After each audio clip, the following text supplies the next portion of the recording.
Welcome back to The Explainer. I am absolutely thrilled you're tuning in today because we're exploring something literally mind-blowing. Think about the last time you felt the deep thumping bass at a live concert, or, the moment you marveled at the brilliant colors of a sunset. How exactly do those external physical events become your internal experiences? Well, today, we're looking at how nature uses incredibly simple cellular building blocks to create the vast, magnificent sensory organs of the animal kingdom. We're talking about the fundamental biology of how you experience the universe around you. Okay, let's dive right in. Here is our agenda. First, we'll cover translating pressure into signals. Second, hair cells and how they control hearing and balance. Third, we'll look at the evolution of vision, followed by compound versus single lens eyes. And finally, we'll wrap up with the universal light pigment. Section 1. Translating pressure into signals, the mechanics of touch and sound.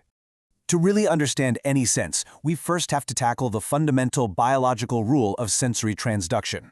It's this incredible process of taking physical energy from the outside world and turning it into an electrical signal that your brain can actually read. To frame this up, think about that classic philosophical riddle. If a tree falls in the forest and no animal is around to hear it, is there a sound? We've all heard this one, right? It totally challenges our basic assumptions about reality. But biologically speaking, there is actually a very definitive answer. And here's the answer. There is no sound unless an animal senses the waves and its brain perceives them. You see, the falling tree absolutely produces physical pressure waves in the air. That sound we think of is really just compressed air molecules bumping into each other, rippling outward, kind of like waves in a pond. But those ripples, they remain entirely silent until they hit a biological receiver. Sound itself is purely a perception. It's a construction formed entirely within the brain. So if there's no biological receiver to detect that physical pressure, there is literally no sound, just moving air. Crazy, right? So how exactly does a biological receiver detect that pressure? Well, it all comes down to a precise three-step domino effect happening right at the cellular level. Think of a mechanoreceptor cell like a highly sensitive physical tripwire. Step 1 is physical deformation. When a form of mechanical energy, like that pressure wave of compressed air from the falling tree, hits the cell is physically bent or stretched. It's pulling the tripwire. Step 2. This bending pulls on internal cellular structures, which act exactly like a trapdoor. It literally forces ion channels in the cell's membrane to pop open or snap close. And then Step 3. Like water rushing into that open trapdoor, ions flow in or out, causing the cell's membrane potential to change. This creates what we call a receptor potential, instantly converting a raw mechanical force into a biological electrical message that can travel at lightning speed to the central nervous system. Section 2. Hair cells, hearing and balance. Specialized mechanoreceptors in action. That basic mechanism of detecting physical pressure is incredibly versatile, and the biological hero of this whole story is the hair cell. Hair cells are specialized sensory cells with hair-like projections that detect motion and fluid movement. Now, don't let the name confuse you, okay? These aren't the hairs on your head. We're talking about microscopic cellular structures. When the fluid surrounding these cells moves, it pushes against those little projections, bending them. And depending on which way they bend, those trapdoor ion channels we just talked about open or close, firing off that electrical signal. And here is a truly mind-blowing fact. These cells are so unfathomably sensitive, they can detect movements as small as the width of a single atom. No joke. They are the true biological heroes behind your ability to appreciate a symphony, or honestly, just walk down the street without falling over. And this brilliantly illustrates how nature repurposes successful designs, because the exact same cellular tool governs both your hearing and your equilibrium. For hearing, these hair cells are tucked away inside the fluid-filled cochlea of your inner ear. Sound waves eventually cause a membrane inside the cochlea to vibrate, which bends the hair cells to detect pitch and volume. Meanwhile, for balance, an entirely different set of hair cells lives just next door in your semicircular canals, utricle, and saccule. Here, they're detecting the movement of fluid and little calcium carbonate particles called otoliths when you tilt or rotate your head.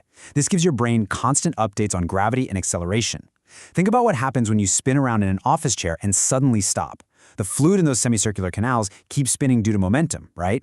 That spinning fluid keeps bending those microscopic hair cells, which fires off panic signals to your brain that you're still moving.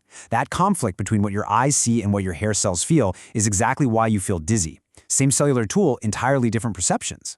Section 3. The evolution of vision. From simple spots to complex organs. Now, let's shift our focus away from physical energy, like pressure and fluid movement, and move into the detection of electromagnetic energy, specifically light. The evolutionary progression of the eye is easily one of biology's greatest stories. It traces life's journey from simply moving away from light to seeing sharp, dynamic images. But this took a massive evolutionary timescale. It starts really simple. Step 1. Hundreds of millions of years ago, simple planarian flatworms developed eye spots, or ocelli. Now these don't form images, they just detect light intensity and direction, which allows the worm to seek out dark, safe hiding spots. Step 2. Over millions of subsequent years of gradual mutation and natural selection, some animals developed a single lens structure. This was a massive leap. It created a camera-like mechanism that directs and focuses light onto a layer of photoreceptors, giving the animal actual image-forming capabilities. Finally, step 3. Brain circuits evolved in tandem with these organs, allowing animals to integrate signals from millions of individual receptors to instantly process contrast, edges, depth, and highly complex visual fields. Section 4. Compound versus single-lens eyes. Diverse solutions for seeing the world. This evolutionary journey didn't just follow one path. Now, what's really interesting about this slide is how beautifully nature contrasts diverse solutions for seeing the world across entirely different branches of the animal family tree. On one side, we have insect compound eyes. Take a dragonfly, for example. Their eyes are made of up to 30,000 individual light detectors called ommatidia. It creates this mosaic vision of the world that gives them an almost 360-degree field of view. It's absolutely optimized for detecting rapid movement, which, by the way, is exactly why it's so incredibly hard to swat a fly. Some insects, like bees, can even see ultraviolet color, revealing hidden patterns on flowers. On the other side, we have human single-lens eyes.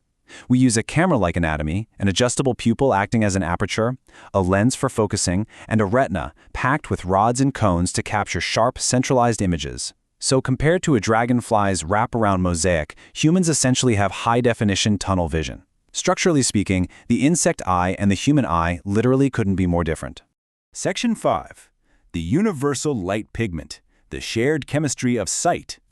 This brings us to the climax of our explainer. We're going to look at the deep genetic connections between these seemingly opposite optical organs. I want you to actively think about this evolutionary twist. If insect compound eyes and human single lens eyes are structurally so wildly different, why do they use the exact same light-detecting molecules? I mean, how is that even possible?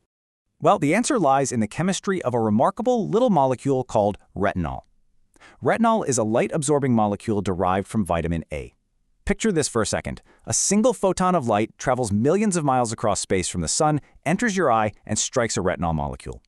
The instant that photon hits, it causes the retinol molecule to undergo a tiny physical shapeshift. It literally snaps from an angled bent shape, called the cis isomer, to a straight shape, the trans isomer. And here's the truly mind-boggling part. This geometric shapeshift happens in mere picoseconds. We're talking trillionths of a second. This microscopic, near-instantaneous geometric snap is the trigger. It's the universal light switch of life. It activates proteins that ultimately shut off the release of a neurotransmitter, and that sudden drop in neurotransmitter is the exact signal your brain interprets as light. So the crucial point is this.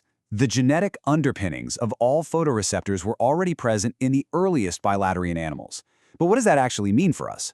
It means that the ancient common ancestor of bugs, humans, and fish, a tiny creature swimming around in the primordial oceans hundreds of millions of years ago, already had this retinal molecule figured out. Despite the vast macro-level physical differences between a fly's compound eye and a human's single-lens eye, every eye on Earth was built using the exact same ancient molecular kit. Evolution just packaged that same retinal molecule into wonderfully diverse macroscopic structures to suit different survival needs. And that leaves us with a truly profound realization. Whether you're a human watching this explainer or a fly buzzing around the room, the very same ancient proteins are shape-shifting and firing in your eyes right at this exact moment. It connects us deeply to the very origins of life on this planet. So I'll leave you with this provocative question to ponder. If the fundamental chemistry of vision is universally shared across the evolutionary tree, what other incredible senses do we unknowingly share with the rest of the magnificent animal kingdom? It's definitely something to think about. Thank you so much for joining me today on The Explainer, and keep exploring.